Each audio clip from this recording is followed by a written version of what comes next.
হুগলির পিপুলপাতিতে রূপলাগি লজে ভিস্টিজের সিএনটি প্রোগ্রামে আমরা আজকে বিজয় বণিককে পেলাম, যিনি সুন্দরভাবে প্রোডাক্টের ওপরে ছোট্ট করে ট্রেনিং দিলেন। আমি কমল অধিকারী ভিস্টিজের সাথে যুক্ত আছি এবং বিজয় বণিকের প্রোগ্রাম এবং ট্রেনিং আমি অত্যন্ত মুগ্ধ হয়ে গেলাম দেখে। আপনারাও দেখুন, বিস্তারিত এখানে তুলে ধরা হলো। দেহটা সুস্থ রাখতে গেলে আমাদের কি দরকার? মানব দেহকে সুস্থ রাখতে গেলে কি দরকার? কোনো মেডিসিন দরকার কি?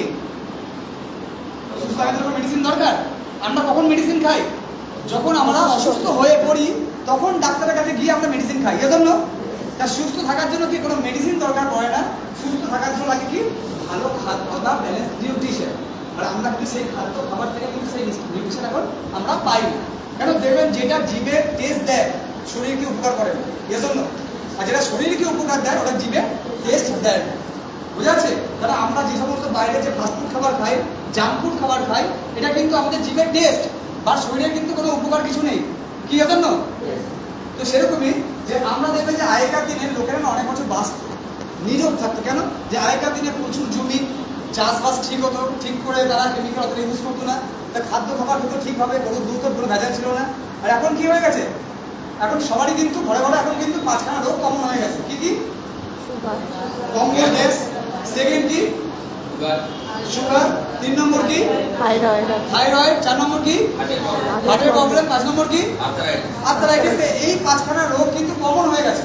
ঘুরে দেখবেন যে প্রত্যেকটা ঘরে কেউ না কেউ তো আছে পেশেন্ট। ওকে, আর এই একটা রোগ নিয়ে যখন কোনো ডাক্তারের কাছে গিয়ে যখন বলে না, ওই একটা রোগের যখন মেডিসিন লিখে দেয় তখন কিন্তু সে 4টা রোগকে ওয়েলকাম বানিয়ে বাড়িতে নিয়ে আসে। এজন্য একটা রোগের জন্য ডাক্তার ঘরে গেছে, মেডিসিন খেয়েছে, ওই একটা মেডিসিন থেকে বাকি 4টে রোগও তৈরি হয়ে গেছে। কেন? সুগারের ওষুধ খেতে খেতে কিডনির প্রবলেম হয়েছে, কিডনির ওষুধ যোগ হয়েছে, আবার কিডনির ওষুধ খেতে খেতে কি লিভারের প্রবলেম হয়েছে, লিভারের ওষুধ যোগ হয়েছে, লিভারের ওষুধ খেতে খেতে হার্টের প্রবলেম হয়েছে, হার্টের মেডিসিন যোগ হয়েছে, আর হার্টের ওষুধ খেতে খেতে কি হয়েছে? গোটা অর্গানটাই খারাপ হয়ে গেছে। এজন্য ঠিক না ভুল? কারা কারা একমত? হাত তুলুন তো একবার। একমত তো? এজন্য তো অতএব আমাদের কাছে কি আছে?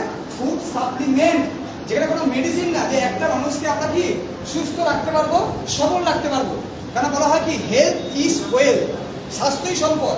আর যদি আমরা স্বাস্থ্যকে ভালো না রাখি, আপনি যতই অর্থবান হন, আপনার সেই অর্থের কোনো ভ্যালু নেই। এজন্য আপনার ব্যাংকে কোটি টাকা পড়ে আছে কিন্তু কেউ প্যারালাইসিসে শুয়ে আছে, কোনো ভ্যালু আছে কি? আপনার যে ব্যাংকে টাকাটাও আছে, সঙ্গে আপনার শরীরকে হেলদি রাখতে হবে। ওকে, তো অতএব আমরা যে সমস্ত জিনিস খাই, কি দরকার আমাদের খাবার বেঁচে থাকার জন্য? বেঁচে থাকার জন্য কি লাগে? খাদ্য, জল আর বায়ু, 3টে উপাদান। খাদ্যের মধ্যে কি লাগে? Protein, vitamins, mineral, carbohydrate, fat এবং ওয়াটার। এজন্য তো অতএব এগুলো কি আমরা খাদ্য খাবার থেকে পাই? আমরা খাদ্য খাবার থেকে কিন্তু এগুলো পাই না। অর্থাৎ এগুলো হচ্ছে আমাদের ল্যাকিং হচ্ছে। এগুলো কি আস্তে আস্তে যখন আমরা পাই না, আমাদের কি হয়? শরীরে আস্তে আস্তে করে আমরা সেই সেল কিন্তু সেই প্রপার নিউট্রিশন পাই না। আর যখন নিউট্রিশন পায় না, আস্তে আস্তে কি হয়? আমাদের সেল ড্যামেজ হয়। মারাত্মক একটা কেস, যে যাদের যে কোনো মাইন্ড বা যাদের সমস্যা কি করেছে, এখানে 3 রকমের টেস্টের মধ্যে নরমাল টেস্ট, মাউথ ওয়াশ, গ্যাসের সেল আছে। হাই টেস্ট অর্থাৎ আমাদের যে ঘরের যে আমাদের হোম কেয়ারের যে প্রোডাক্ট, সেই প্রোডাক্টগুলো আপনি এখান থেকে পেয়ে যাবেন। পার্সোনাল কেয়ারের মধ্যে লটস অফ প্রোডাক্ট আছে, যেখানে আমাদের যুক্ত স্যার বললো যে কোনো জায়গায় গেলে আপনার সঙ্গে ক্যারি করি কি আমরা ফিক্স রাখি, তাই না? প্রোডাক্ট রাখি। তাদের হচ্ছে এখানে সব কিছু জিরো থেকে শুরু সবই আছে। প্রফেশনাল হেয়ার কেয়ারের মধ্যে 3 রকমের শ্যাম্পু আছে, হেয়ার সিরাম আছে, কন্ডিশনার আছে।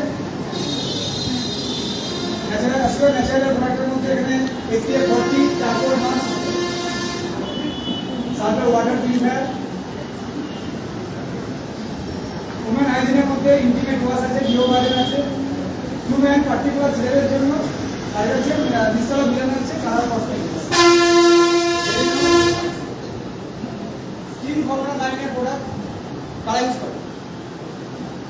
দুর্দান্ত রেজাল্ট। এজন্য তো আমাদের এখানে নর্মাল প্রোডাক্ট